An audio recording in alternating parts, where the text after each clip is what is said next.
Hello friends, Tom Downey here for College Football Now on Chat Sports with our way too early College Football 2019 Top 25 rankings. We'll take you from 25 to number 1, and be warned, gotta be honest, around 13 to 25, it's all kind of muddled at the moment. I don't really think there's one very clear-cut team in that group. Someone will emerge, but your guess is as good as mine.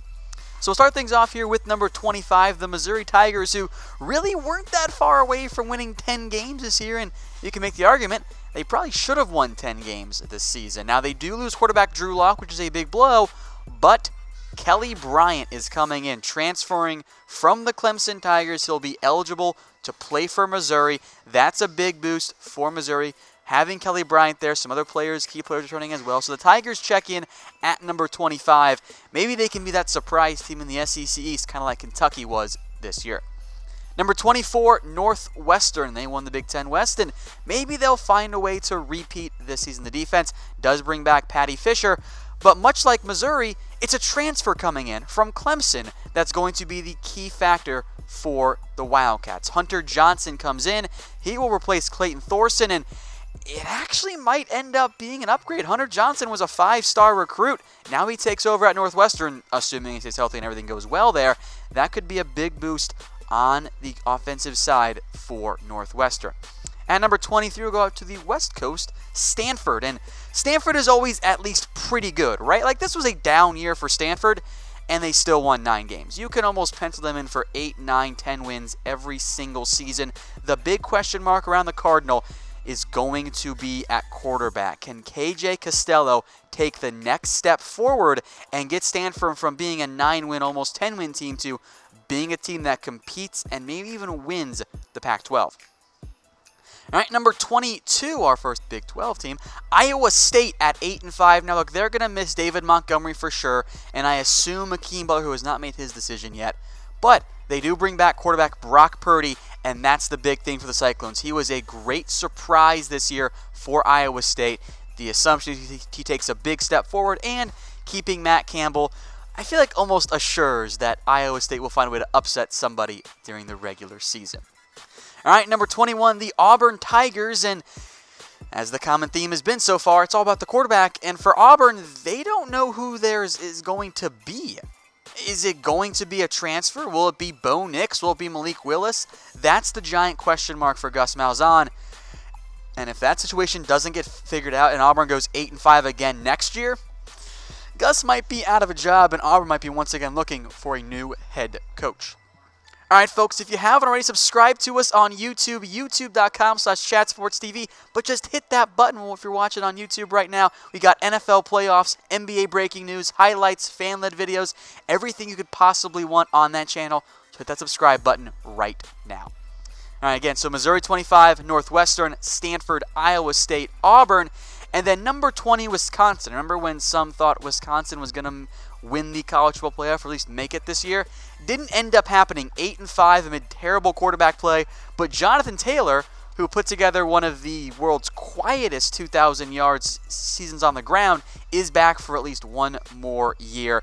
He'll be featured heavily. If they can just get steadier quarterback play and avoid the disasters and the turnovers, Wisconsin has what it takes to win the Big Ten West. At number 19, as we stick with our Big Ten West theme, Iowa, 9-4. That defense should once again be really, really good. Very quietly, I think, one of the more underrated defenses in all of college football last year. And although you're going to lose Noah Fant and maybe TJ Hawkinson at tight end, you do bring back quarterback Nate Stanley, who in theory should improve again next year. So Iowa, Wisconsin, Northwestern, even Nebraska, who did not make our list, are all going to be competing, plus Purdue and Minnesota, for the Big Ten West. One of them might emerge with a potential 9 or 10 win season, but your guess is as good as mine on that one. Speaking of that surprise team that won 10 games, about Syracuse, number 18. They went 10-3 last year, and I think they're going to be really good again next season. Maybe not quite 11 wins, maybe only finish 9 wins, depending on how the schedule works out, but they should be good. Yes, you lose quarterback Eric Dungey, but quarterback Tommy DeVito played plenty this year and was a highly touted recruit, at least by Syracuse standards. They get an Oklahoma transfer, Abdul Adams at halfback, and most importantly, most of the skill guys for the Orange, who put up 40-plus points a game, are back again. So Syracuse checks in at number 18 after a 10-3 season. Another surprise, as we went from a negative surprise Wisconsin to positive ones in Syracuse and Washington State, the Cougars, 11-2. And I know the response, and I had to be talked down about this as well from producer Brett Scott, who made sure that the Cougars got on here. Number 17, Washington State, was that, yeah, they lose Gardner Minshew, but he wasn't supposed to be as good as he was, right? So regardless of who wins the quarterback battle in Pullman, Mike Leach should be able to put up good numbers again in this offense. So the Cougars check in at 11-2.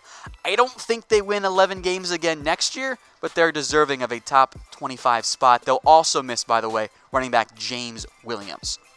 Number 16, UCF. No longer the defending national champs. That title, I guess, now goes to LSU. I kid, of course.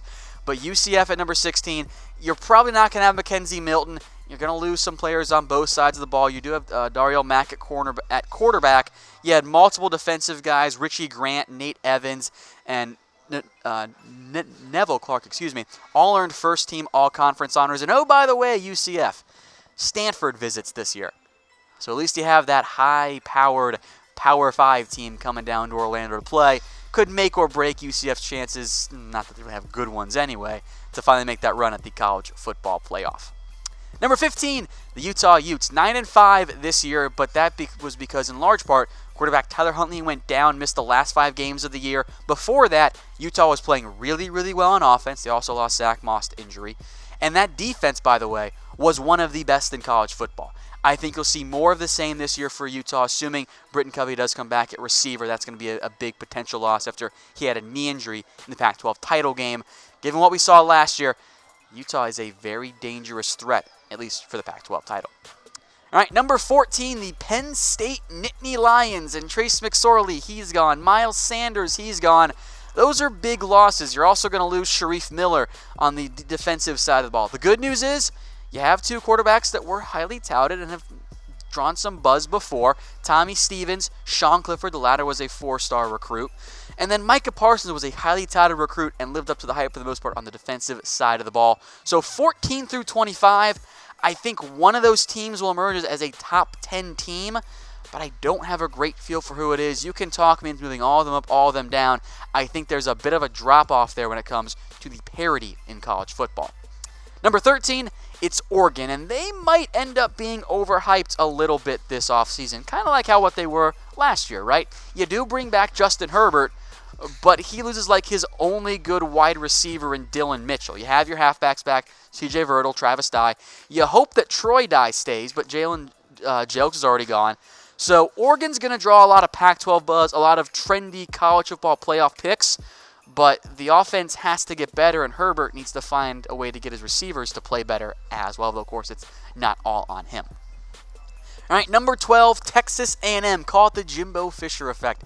9-4 last year, had a nice end to the season. They beat LSU, blew out NC State in their bowl game. And quarterback Kellen Mond returns, although he will be without Travion Williams, the halfback, and also Jace Sternberger, the tight end. You're going to lose a bunch of front 7 players, but A&M brought in a really good recruiting class. Might be a little slow to start the year for Texas A&M, but I think by the end, they'll be clicking quite nicely. Number 11, the Washington Huskies. This is the team that I'm excited about in the Pac-12 in particular. Now, you lose plenty on defense. Byron Murphy's gone. Taylor Rapp is gone. Ben Burke-Kirven's gone. You'll lose your quarterback, Jake Browning, and your halfback, Myles Gaskin. But you might actually get better at quarterback. Jacob Eason, the former Georgia kid, is now your starter there. You return all of your receivers. Left tackle Trey Adams is back. Jimmy Lake is a fantastic defensive coordinator. Do not sleep on the Huskies. I think they're going to have a very solid season. So who will win the Pac-12 North in 2019? Type 1 for Washington, 2 for Oregon, or 3 for Washington State. My vote is on the Huskies. I'm typing in 1 in the comment section. I think they'll find a way to pull it out next season. We'll take you now into the top 10 of our way too early top 25 college football rankings. At number 10, it is the LSU Tigers. Now, you're going to lose Greedy Williams and probably some others as well. Maybe Christian Fulton, maybe Devin White, who I would hope goes pro. He'd be a top 15 pick. But you're going to get back Grant Delpit. You're going to get back Justin Jefferson on receiver. Delpit is going to be a surefire preseason All-American. He might be your go-to defensive player for a Heisman pick next season. And you bring back quarterback Joe Burrow, who looked really good against UCF. I think that LSU will again make a run at least finding a way to finally take down Alabama. I don't think it'll happen this year, but I think they'll be in good shape for LSU. So they check in there at number 10. At number 9 now, it's the Notre Dame Fighting Irish. And look, they do lose a lot. Let's not, dance around the bush there. They do lose quite a bit. They lose Jerry Tillery, beat around the bush, They do lose Julian Love. They do lose tight end Elise Mack. They lose Miles Boykin. Tevin Coney's gone. You're going to bring back Louis Gilman, which is a big boost there. You have Jafar Armstrong to help replace Dexter Williams, who's really, really good and is gone. And you have quarterback Ian Book returning, and although he struggled against Clemson, he was really good for the most part of the season once he took over for Brandon Wimbush. So maybe Notre Dame regresses, but I still think double-digit wins is very much in a strong possibility for Notre Dame. At number 8, it is the Michigan Wolverines, and you lose Devin Bush, you lose Chase Winovich, you lose Cron Higdon, you lose Rashawn Gary. You do have Shea Patterson coming back, and although Patterson really didn't get a chance to air it out as much as he wanted to, and frankly should have, maybe that changes next year. Your receiving core is all back. Nico Collins and DPJ and Tariq Black. You have Josh Uche at linebacker, who showed some real promise as a pass rusher. Lavert Hill comes back. You would hope that Don Brown comes back at DC, although I know there's been some buzz about the Temple job there as well, now that that's back open. So Michigan checks in at number 8, and I know Michigan fans feel this way. Time to get going if you're Jim Harbaugh. You need to find a way to get yourself into the college football playoff next season. At number 7, it is the Florida Gators, and we saw what happened when they played Michigan in the bowl game. Didn't go too well for the Wolverines. Went really well, though, for Florida. Now, Ja'Kai Polite and some other defensive linemen leave for the Gators. Chauncey Gardner-Johnson also leaves. He's going to be a relatively high draft pick, I would assume. You bring back LaMichael Perrine. You bring back almost all of your receiving core. C.J. Henderson comes back, and although he's been up and down, I think is the best way to describe that, Felipe Franks does return at the quarterback position for the Florida Gators. I think he'll get pushed by Emory Jones as well, but I think Florida in the SEC can make a run at taking down Georgia in what's going to be a very tough, as it almost always is, SEC. Now, we're around that 8-7 range, so here's my question to you. Should the college football playoff expand to 8 teams? And I am always open for more playoff games. I do think it runs the risk of really, really diluting the rest of those bowl games, but maybe you find a way to get Georgia to take the Sugar Bowl more seriously if it expands to 8. Let me know what you guys think in the comment section. I'll continue with my radical idea. Give me a 16-team playoff and also a group of 5 playoff, because playoffs are fun. All right, at number 6, the Oklahoma Sooners, and yeah, they lose Kyler Murray, and yeah, they lose Marquise Brown, but they also lost Baker Mayfield and then made it right back to the college football playoff. I like what Oklahoma has done. Now, they do lose several key offensive linemen. That's going to be a big thing there. Both guards, Ben Powers and Drew Samia, are gone. Cody Ford has declared early as well. But you do bring back Kenneth Murray. And most importantly, you hope that the defense can figure things out under their new defensive coordinator, Alex Grinch from Ohio State. They have got to be better. That has held back the Sooners, killed them against Alabama, killed them against Texas in their 2 losses. That defense has got to improve. I know it's Big 12 football, but you got to be able to get some stops when it counts. That has not been the MO, the Oklahoma defense, for quite some time. Austin Kendall is your likely starter, by the way, at quarterback. All right, folks, subscribe to us on YouTube. Hit that button while you're watching. We got NFL playoff coverage, NBA offseason breaking news. We got rumors, draft coverage, highlights, fan-led videos, and more. The link's below right there, youtube.com/chatsportstv. Just hit that subscribe button. All right, we'll move now into the top 5, and I feel pretty good about this top 5 order.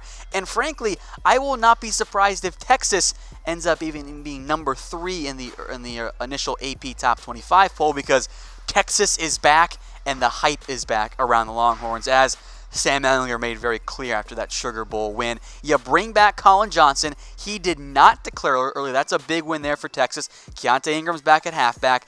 Caden Stearns is a stud at safety. You lose some key defensive players, but we said the exact same thing last year. I like the way Texas is trending. I think, by the way, you're going to see quite a bit of buzz around Sam Ehlinger and a Heisman campaign for Texas next season. We mentioned Texas and Oklahoma, so who will win the Big 12 in 2019? Type O for Oklahoma, type T for Texas, type C if you think it's going to be somebody else. I'll put my money on Texas, which is weird to say given where they've been the past few years, and I hope I don't fall into the Texas is back trap as I know everyone else has before. But give me the Longhorns this year, and okay, cool, hook 'em. All right, so folks, go follow me on Twitter at WhatGoingDowney if you disagree, and I'll sure to respond politely because we like to have fun discussions. But if you're mean, I'll troll you right back because that's all in good fun. All right, number 4, the Ohio State Buckeyes. Dwayne Haskins, he's gone. Nick Bosa, he's gone. Michael Jordan, the center, not the NBA player, also gone. Draymond Jones gone. You lose a lot of your key receivers. Oh, Urban Meyer also gone as Ryan Day takes over as the head coach. But Chase Young is your next big thing at defensive end for Ohio State. J.K. Dobbins comes back, and now you've got the quarterback controversy. Tate Martell is supposed to be the next man up, but Justin Fields has transferred from Georgia to Ohio State and is angling for immediate eligibility. And if he gets that, maybe Fields ends up starting and showing Georgia why they should have played him more instead of Jake Fromm. So Justin Fields versus Tate Martell, that is going to be, assuming that Fields gets instant eligibility, is going to be one of the dominant storylines all offseason long for college football. All right, Georgia, they are next up here. DeAndre Baker, he's gone. Riley Ridley, Elijah Holyfield, DeAndre Walker, Mecole Hardman, and I guess Justin Fields too. They're all gone, but Jake Fromm comes back. DeAndre Swift comes back, and there's one thing we know about Georgia. They have got plenty of recruiting talent, especially on the offensive line. Yeah, they struggled in the Sugar Bowl, but they are going to once again, I think, be among the best teams in all of college football. So who should be number 3? I mentioned Texas earlier. Maybe you think it's Georgia, Ohio State, someone outside that top 5 range. Let me know in the comments section. Or heck, maybe you think it should actually be one of the top 2 teams we have in our way too early top 25. At number 2, it's the Alabama Crimson Tide. They could not take down the Clemson Tigers in part 4 of the college football playoff matchup between these two programs. And although Jonah and Quentin Williams have not yet declared, I kind of figure they're going to be gone because they're going to be fairly early NFL round draft picks. You're going to lose Damian Harris, probably Josh Jacobs, Isaiah Buggs, Raekwon Davis, Deontay Thompson, and so on and so on. But the offense is once again going to be great. We know how great that defense is recruiting-wise. Tua comes back. His receiving core of Devonta Smith, Jerry Jeudy, Henry Ruggs, and Jalen Waddle all going to come back as well. Najee Harris will return. Dylan Moses, Patrick Surtain back on defense. Alabama is once again going to be Alabama next year. And then at number 1, and this shouldn't be much of a surprise to you guys, right? It's the Clemson Tigers. They took down Alabama. Shout out Trevor Lawrence for becoming just the second true freshman to start and win a college football national championship. Now, Christian Wilkins is gone. I would assume Cleveland Farrell and Dexter Lawrence also leave. You lose Austin Bryant, and you lose Kendall Joseph. Mitch Hyatt's probably gone, but Clemson's offense will once again be fantastic. T. Higgins is back, Travis Etienne is back, and of course, Trevor Lawrence returns. Clemson is going to be really, really good once again. So will it be Bama versus Clemson Part 5? Type Y for yes, type N for no. I assume so. These are clearly the 2 best football teams in college football right now. Apologies, Georgia, Texas, and so on. But I think it will indeed be Part 5. All right, to recap the top 25 there. Missouri, Northwestern, Stanford, Iowa State, Auburn. They're 25 to 21 there. Keep it rolling here inside that top 25. We have Wisconsin, Iowa, Syracuse, Washington State, and UCF. They're 20 through 16. And then beyond that as well, you've got Utah, Penn State, Oregon, Texas A&M, and Washington. All of those programs going to be good. Now, I do think there's a big drop-off from that 13 range and below. The parity is just not there in college football, as we very much saw this year. Heck, even in the bowl games in college football playoff, that was pretty clear. LSU checks in at number 10. Notre Dame at number 9, Michigan at 8, Florida at 7, Oklahoma at number 6. By the way, we almost always see one top 10 program fall apart after being ranked in the top 10 early. Who knows who it'll be this year. Texas at 5. I do think they're back. Hopefully that doesn't burn me again. Ohio State checks in at number 4. Georgia at number 3. Alabama at number 2. And, of course, Clemson leads the way at number 1. Number 1, number 2, I think are very clear. You can debate 5 and 4 and 3 and so on. But I think you're going to once again see Alabama take on Clemson in the College Football Playoff National Championship game because those two teams are just simply that good right now. They are head and shoulders above everybody else.